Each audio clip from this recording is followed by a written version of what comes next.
2주 전에 자동차 보험을 리뉴했습니다. 리뉴하러 갔더니 이 보험회사 직원이 저에게 친절하게 여러 가지 정보들을 안내해 주었습니다.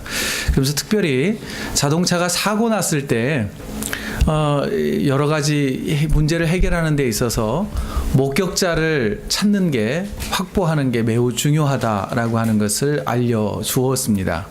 그러면서 이 목격자를 영어로 보았더니 witness라고 되어 있습니다. 그런데 오늘 본문의 이 제목, 특별히 설교의 제목을 보니 너희는 이 모든 일의 증인이라 라고 말씀하고 계신데요. 예수님께서 이 증인이라는 단어와 그리고 이 보험회사 직원이 저에게 말해주었던 목격자와 영어 단어가 같은 단어인 것을 알게 되었습니다. 그런데 여러분, 오늘 본문에 보면은요, 이 부활의 증인이 되어야 할 제자들이 어떤 상태에 처해 있었느냐면 두려움에 떨면서 숨어 있었습니다. 그래서 오늘 성경을 보시면 이 풋노트가 달려 있는데 11 제자에게 나타나시다 이렇게 되어 있을 것입니다. 왜 11 제자일까요? 예수님을 배반하고 팔아버렸던 가룟 유다는 그 자리에 없었습니다. 그래서 이제 제자들이 예수님이 십자가에 달려 죽으시자 두려움 가운데 숨어 지냈습니다. 그때 숨어있던 제자들을 부활하신 주님이 찾아가셔서 첫 번째 선포해 주신 메시지가 무엇인가 하니 36절입니다. 너희에게 평강이 있을지어다 라고 선포해 주셨습니다. 부활하신 예수님께서 선포하신 평화, 이 평화는요 샬롬입니다. 이 샬롬의 은혜가 부활주일 예배드리는 저와 여러분에게 함께 하시길 주의 이름으로 축원드립니다. 그런데 말입니다, 제자들은 예수님이 부활하셨다고 하는 사실을 믿지 않았습니다. 믿지 못한 이유에 대하여서 38절에는 두려움과 의심 때문이었다라고 말해주고 있습니다. 그러자 예수님께서는 이 제자들을 향하여 야단을 치시는데, 야단 치시는 말씀이 이것입니다. 어찌하여 마음에 의심이 일어나느냐라고 야단을 치십니다. 그리고 친절하게 예수님께서 부활하셨다고 하는 사실에 대하여 한 가지, 두 가지 그 증거들을 제자들에게 보여주십니다. 첫 번째는 어떤 모양으로 부활하셨다는 것을 보여주셨는가 하니 손을 내밀어 주셨습니다. 그리고 못 박힌 발을 내밀어 보여주셨습니다. 그리고 또한 제자들에게 잘 보아라, 나에게는 살이 있다, 그리고 뼈가 있지 않느냐. 영혼에게는 뼈와 살이 없지만 나는 육체의 부활을 했기 때문에 살과 뼈가 있는 것을 보고 믿으라 라고 말씀하셨습니다. 그런데도 오늘 본문에 보면 두 번이나 제자들은 잘 믿지를 못했습니다.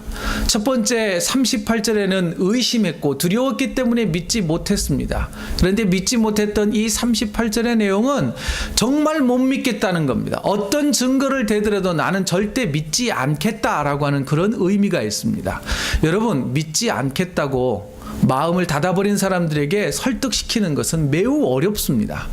그런데 41절에는 좀 다르게 말합니다. 그들이 너무 기쁨으로 아직도 믿지 못하고 놀랍게 여겼다라고 말합니다. 너무 기뻐서 못 믿겠다는 겁니다. 이것을 한 예로 한번 설명을 드려볼게요. 이 스프링 브레이크 하기 전에 우리 아이들이 리포트 카드를 받아왔을 겁니다. 저희 아이는 다음 주 화요일 날 받아온다 그래요. 그런데 지난 학기에 내 아이가 받아온 성적은 C와 D로 가득 차 있었습니다. 그래서 시들시들했죠. 그런데 새롭게 받아온 리포트 카드를 보니 스트레이트 A인 거예요. 깜짝 놀랐어요. 네가 어떻게 이러냐, 혹시 네 거 아닌 거 아니야? 혹시 친구 거 잘못 온 거 아니야? 근데 봤더니 all straight A인 거예요. OMG, Oh my goodness, 또 이런 말 있죠. Unbelievable, 못 믿겠다는 거야. 그러자 아이가 그러는 거야. 엄마 봐봐, 내 이름이 정확히 적혀 있잖아. 리즈 정. 와, 우리 딸 이름 대단하다, 이랬으면 좋겠어요. 그러자 어떻게 해요? 이름을 확인하자 그때야 믿는 겁니다. 세상에 이런 일이. 우리 아이 날마다 롤리 세상에 빠져 있고 허구한 날 이 아이패드며 뭐 컴퓨터 오락하느라고 은혜 받아 사는데, 이야 언제 공부했는지. 그런데 어때요? 사실이잖아요. 그러자 못 믿었지만 그래도 사실이기 때문에 믿어지는 것, 그런 상태가 지금 41절에 모양인 것입니다. 자, 그런데 여러분 보십시오. 여전히 의심하죠. 여전히 못 믿겠다는 그런 뉘앙스입니다. 그러자 예수님께서는 제자들이 이렇게 말합니다. 혹시 너네들 먹을 것 좀 가지고 있니? 그래서 제자들이 그러는 거예요. 여기 구운 생선 한 마리 있는데요. 줘봐. 잘 봐. 내가 먹을 테니까 잘 봐. 맛있게 드시는 거예요. 뼈까지 그냥 탁 발라 이렇게 맛있게 먹는 거예요. 그러면서 뭐라 그러냐면 잘 봐. 이 내가 음식을 먹는 모습을 보면서 내가 진짜 부활했고 그냥 부활한 게 아니라 살과 뼈가 있는 육체의 부활을 이루었다라고 하는 것을 증명해 보이셨습니다. 이후로 제자들의 믿음이 생겨나기 시작합니다.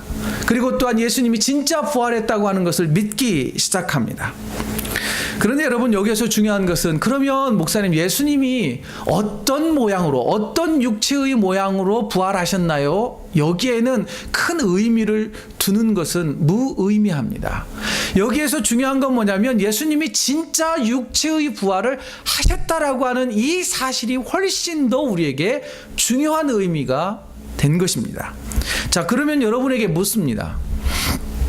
자, 저를 보세요. 여러분에게 질문할 테니까 잘 듣고 대답해 보시기 바랍니다. 예수님께서 십자가에 달려 죽으시고 죽은 자 가운데서 3일 만에 다시 살아나신 것을 여러분들은 믿으십니까? 여전히 의심하는군요. 그리고 우리들도 예수님처럼 몸이 다시 살아나는 것과 하나님의 나라에서 영원히 사는 것을 믿습니까? 아멘. 그럼 이렇게 물어봐야죠. 아멘입니까? 아멘. 이 고백은요, 우리가 예배 시간에 항상 고백되어지는 사도신경의 내용입니다. 그림 한번 보실래요? 사도신경 그림. 자, 영어로 되어 있네요. 우리 학생들 저 영어에 보면 뭐가 기록되어 있습니까?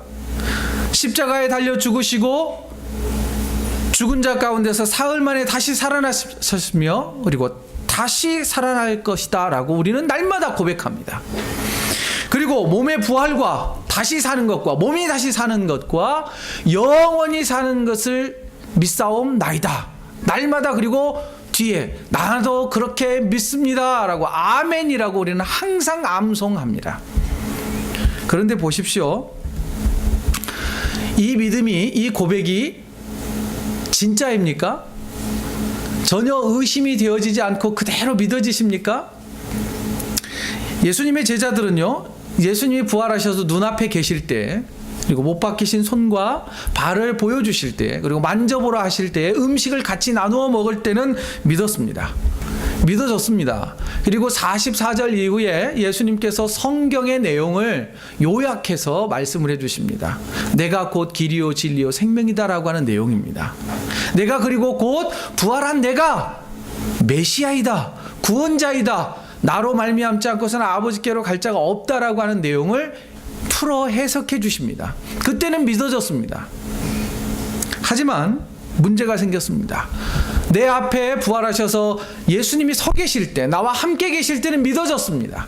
그런데 우리가 읽지 않았습니다만은 누가복음 이제 제일 마지막 장면은 어떤 거냐면, 제자들이 보는 앞에서 예수님께서 하늘에 오르셨습니다.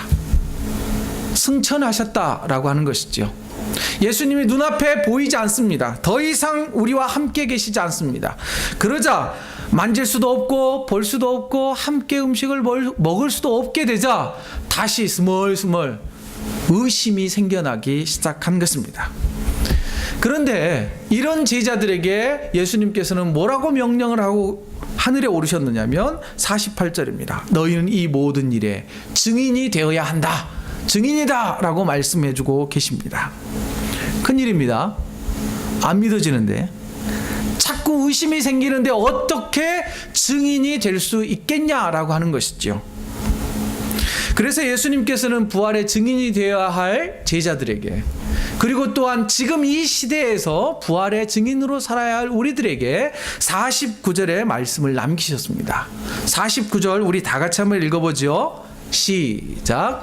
볼지어다 내가 내 아버지께서 약속하신 것을 너희에게 보내리니 너희는 위로부터 능력으로 입혀질 때까지 이 성에 머물라 하시니라. 예수님께서 하늘에 오르시면서 뭐라고 말씀하셨느냐면 내가 하늘에 올라간 다음에 나를 대신하여서 성령을 너희에게 보낼 것이다. 그리고 그 성령이 너희에게 임하여서 너희에게 권능을 허락하실 것이다. 능력을 주실 것이다. 그 능력이 너희에게 임하여지기 전까지 그때까지 좀 기다리라 라고 말합니다. 이뿐만이 아니죠. 누가는 누가복음 이외에 사도행전을 기록했습니다. 사도행전에도 보면 사도행전 1장 4절에 똑같은 말씀을 남기고 있습니다.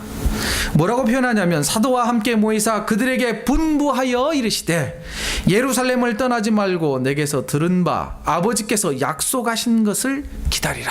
그 약속하신 것은 무엇인가요? 성령 강림입니다.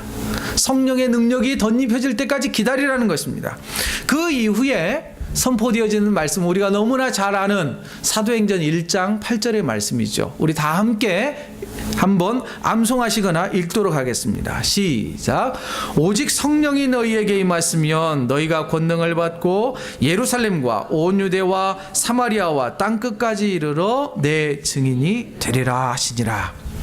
오직 성령이 우리에게 임하여져서 우리에게 능력이 임하여질 때에만 그때부터서 우리가 부활의 증인으로서의 삶을 감당할 수 있게 된다라고 하는 것입니다. 드디어 사도행전 2장을 보시면 오순절 날에 성령 강림 사건이 나타납니다. 예수님께서 약속하셨고 보내시겠다라고 말씀하셨던 그 성령님이 기도하고 간구하고 기다리는 무리들에게 임하여집니다. 그러자 어떻게 되나요? 그들이 변화하기 시작합니다. 첫 번째의 변화는 회개하기 시작합니다. 내가 죄인이었습니다. 부활하신 주님을 제가 온전히 믿지 못하고 의심했습니다. 라고 하면서 회개하기 시작합니다. 그리고 또한 제자들의 태도가 변합니다. 태도가 변하면서 얼마 전까지만 해도 두려움에 떨었던 그들이 성령 강림 사건이 일어난 이후에는 죽음도 두려워하지 않고 증인의 삶을 살기 시작을 합니다. 그런데 여러분, 이 변화가 오랜 동안 엄청나게 오랜 시간이 지난 후에 일어난 게 아닙니다. 예수님이 부활하시고 하늘에 오르시는 그 시간부터서 성령 강림 사건이 나타나는 시간까지는 잘 계산해 보면 겨우 일주일밖에 걸리지 않습니다. 왜냐하면 예수님께서 6월절 될 때에, 그리고 우리가 안식일 그때에 돌아가시지 않습니까? 그리고 나서 부활 주일에 오늘 부활하시고 성경 사도행전을 보면 40일 동안 부활하셔서 여러 사람들을 만나십니다. 그리고 얼마 되지 않아 승천하셨고, 그리고 약 일주일 뒤에 성령 강림 사건이 제자들에게 임한 것입니다. 굉장히 오랜 시간이 걸리지 않았습니다. 단 일주일 이후에 그들의 삶이 변화되기 시작을 했습니다. 그 변화의 시작은 어디서부터일까요? 바로 예수님을 만난 그 사건부터서 조금씩 변화되기 시작했습니다. 그리고 그 기폭제는 무엇입니까? 완벽하게 능력을 덧입을 때는 성령 강림 사건이었다는 것입니다. 여러분, 그로 인하여서 어떻게 그들이 변하기 시작합니까? 숨어 지냈던 베드로, 다시 고향으로 떠나버렸던 베드로가 성령 강림 사건 이후로 변화되기 시작합니다. 뭐라 그럽니까? 그가 선포하지 않습니까? 끌려가서, 여러 회당에 끌려가서, 그리고 재판받는 그곳에서도 복음을 담대히 선포합니다. 베드로가 설교하자 수천 명이 복음을 받아들이고 예수 그리스도를 구주로 믿기 시작합니다. 그뿐만이 아닙니다. 성령 받아 변화된 초대 그리스도인들은 죽음을 무릅쓰고 증인의 삶을 살기 시작합니다. 히브리서 11장 35절 이후의 내용을 보면 그들이 어떻게 증인된 삶을 살았는지를 잘 보여주고 있습니다. 옥에 갇히기도 했습니다. 채찍질을 맞기도 했습니다. 그래도 그들은 포기하지 않았습니다. 돌에 맞기도 했습니다. 그래도 괜찮았습니다. 심지어는 톱으로 잘려져서 죽기도 했습니다. 칼에 찢겨지기도 했습니다. 또 어떤 사람들은 동물의 가죽을 입혀서 굶주린 사자굴에 던져져서 먹잇감이 되기도 했습니다. 그러나 그들은 멈추지 않았습니다. 성령의 능력을 받은 초대교회의 성도들은 내가 죽을지언정 증인의 사명을 포기하지 않겠다라고 그들이 변화되기 시작했던 것입니다. 그러면 이제 너희는 이 모든 일의 증인이라고 하신 이 예수님의 말씀은 초대교회 교인들에게만 주어진 사명이 아니라는 것입니다. 지금을 살아가는 우리에게도 동일하게 주님은 명령하십니다. 너희는 이 모든 일의 증인이라. 어떻게 해야 할까요? 여전히 예수님의 부활이 좀 미심쩍지 않습니까? 이성적으로 잘 이해가 되지 않습니다. 그럴 수밖에요. 부활은 신비입니다. 논리로 설명이 잘 되지 않습니다. 그럴 수밖에요. 믿음은 논리로 설명되는 것이 아닙니다. 과학적으로 DNA를 분석한다는 그런 기사들도 보았습니다만 그렇게 해서 부활을 설명할 수 있는 방법은 없습니다. 오직 부활은 믿음으로만 이해됩니다. 성령이 우리에게 주시는 믿음으로만 이해되어지고 수용되어질 수 있는 것입니다. 그런데 주님께서는 너희도 똑같이 이 모든 일에 증인이 되라고 말씀합니다. 그러면 어떻게 이 증인의 사명을 감당할 수 있을까요? 동일합니다. 성령의 능력을 덧입어야 합니다. 성령 충만의 은혜를 구해야 합니다. 성령님이 우리에게 능력을 덧입혀 주셔야만 증인된 사명을 감당할 수가 있다는 것입니다. 그러면 문제, 어떻게 우리가 성령 충만함을 경험할 수 있을까요? 어떻게 우리가 성령의 능력을 덧입을 수 있을까요? 그것을 베드로는 사도행전 2장 38절에서 다음과 같이 말해주고 있습니다. 베드로가 이르되 너희가 회개하여 각각 예수 그리스도의 이름으로 세례를 받고 죄사함을 받으라. 그리하면 성령을 선물로 받으리라. 성령을 선물로 받게 해주신다는 겁니다. 성령을 선물로 주시겠다라고 말씀합니다. 그러면 어떻게 하면 선물을 받을 수 있을까요? 알랑방구를 뛰면서 애교를 부리면 성령을 받을 수 있을까요? 여러분, 누가복음 11장 13절에는 이렇게 말합니다. 너희가 악할지라도 좋은 것을 자식에게 줄 줄 알거든 하물며 너희 하늘 아버지께서 구하는 자에게 성령을 주시지 않겠느냐 하시니라. 구해야 한다는 것입니다. 하나님 아버지, 나도 성령 충만함을 경험하기를 원합니다. 나에게도 성령을 부어 주옵소서. 나에게도 은혜를 부어 주옵소서. 성령의 능력을 부어 주옵소서라고 구해야 한다는 것입니다.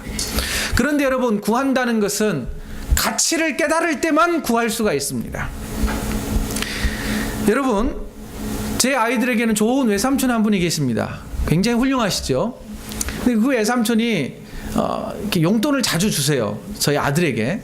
항상 큰 돈을 주실 때도 있지만 굉장히 큰 돈을 주십니다.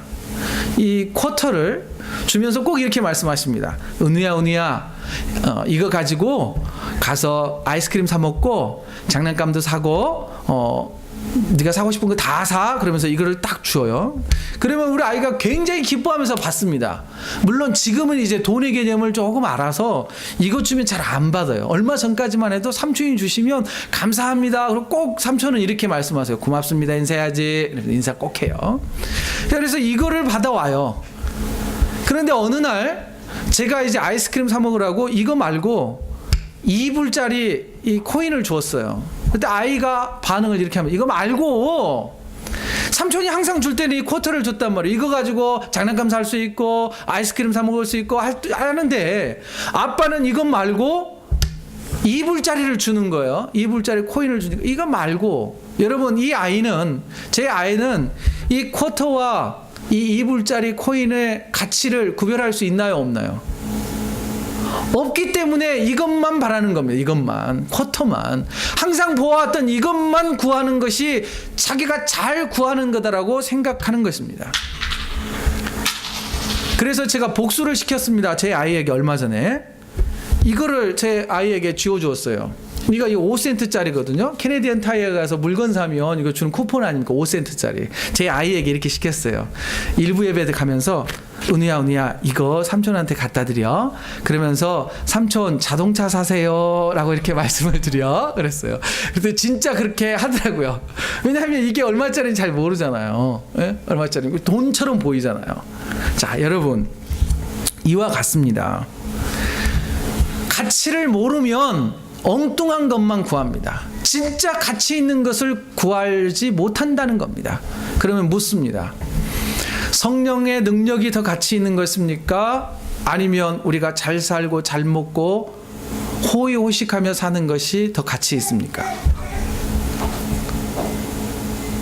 이게 뭐라고 답하기 참 애매하죠, 여러분.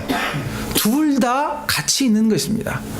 그러나 이것을 비교해서 어떤 것이 더 가치 있느냐라고 묻는다면 성경은 분명하게 말씀해 주십니다. 먼저 그 나라와 그 의를 구하라. 이게 더 가치 있는 것이라고 우리에게 가르쳐 주고 있습니다. 그럼 여러분, 성령의 능력을 구하는 것이 더 가치 있습니까? 세상의 능력을 구하는 것이 더 가치 있습니까? 당연합니다. 성경의 진리는 하나님의 능력을 덧입는 것, 성령님의 능력을 덧입는 것이 더 가치 있다라고 우리에게 말해주고 있습니다. 여러분, 성령을 경험한, 성령 충만함을 경험한 사도들, 성도들의 가치가 변하기 시작을 합니다. 특별히 여러분, 우리가 잘 아는 사도 바울 있죠. 사도 바울의 가치가 변하기 시작합니다. 뭐라 그럽니까? 그의 로마 시민권, 굉장히 학식 있는 그의 배움, 여러 가지 자신의 가문, 예수 그리스도를 경험하고 다말색 도상에서 다마스커스 가는 그 길에서 성령 하나님, 부활하신 주님을 만난 뒤에는 그가 뭐라 그럽니까? 나의 모든 것을 배설물처럼 여기겠다라고 말하지 않습니까? 여러분, 성령 충만하면 우리의 가치가 변할 줄로 믿습니다. 또한 여러분, 성령 충만함이 왜 중요한 줄 아십니까? 예수님은 더 이상 우리에게 직접 나타나 말씀하지 않기 때문입니다. 성령을 통하여서 우리에게 말씀하시기 때문입니다.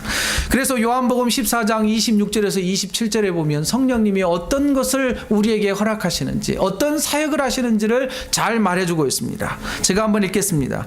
보혜사 곧 아버지께서 내 이름으로 보내실 성령. 누가 보내실 성령이에요? 아버지께서 내 이름으로 보내실 성령. 그가 너희에게 모든 것을 가르치고라고 되어 있습니다. 무엇을 가르쳐 주시는 거예요? 성경의 메시지를 가르쳐 주십니다. 예수님께서 두려워하고 여전히 의심하는 제자들에게 성경의 진리를 가르쳐 주었던 것처럼 이제는 누가 가르쳐 주시는 거예요? 성령 하나님이 가르쳐 주신다는 겁니다. 그리고 또한 내가 너희에게 말한 모든 것을 생각나게 하리라. 예수님이 말씀하신 명령은 무엇입니까? 너희가 이 모든 일의 증인이라. 우리가 간혹 잊고 살 때가 많습니다. 그때 성령님이 우리에게 말씀하시는 거예요. 너는 부활의 증인이라고. 또 뭐라고 그러십니까? 평안을 너희에게 끼치노니 곧 나의 평안을 너희에게 주노라. 내가 너희에게 주는 것은 세상이 주는 것과 같지 아니하니라. 너희는 마음에 근심하지도 말고 두려워하지도 말라. 무엇을 주시겠다고요? 평화를 주시겠다는 것입니다. 누가 주신 평화요? 부활하신 주님이 두려워 떨고 있는 제자들에게 가장 먼저 선포하셨던 그 평화, 샬롬을 성령 하나님이 우리에게 허락해 주시겠다는 말씀입니다. 여러분, 이래도 성령 충만함에 대한 그 가치를 부정하시겠습니까? 여러분,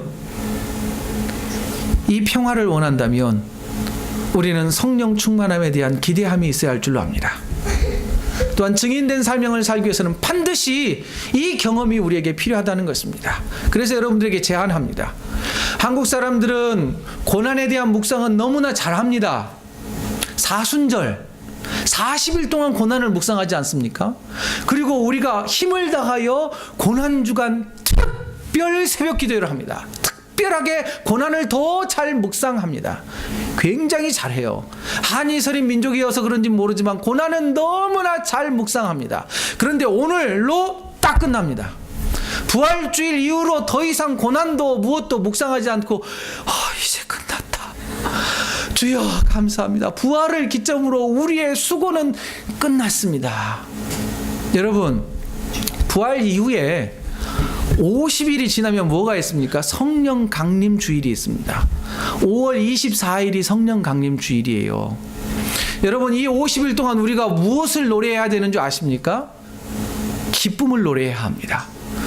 고난을 이기시고 부활하신 주님을 50일 동안 감사하고 기리며 우리도 기쁨의 삶을 살자는 거예요. 그리고 5월 24일 성령 강림 주일 되기 전에 우리도 좀 몸부림쳐 보면서 구하는 자에게 성령을 선물로 주시지 않겠느냐. 성령 충만을 좀 경험해 보자는 거예요.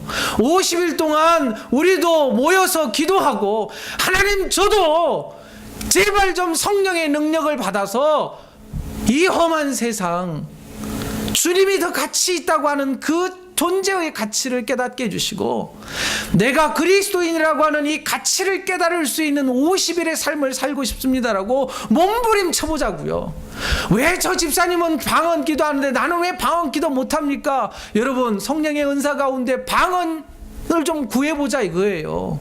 그리고 또한 우리에게 능력을 달라고. 초대교회의 성도들은 목숨을 걸고 주의 증인이 되는데 과연 나는 어떻게 증인의 삶을 살아야 할지 주님 50일 동안 고민하겠습니다. 나에게 구체적인 방법을 나에게 가르쳐 주시옵소서.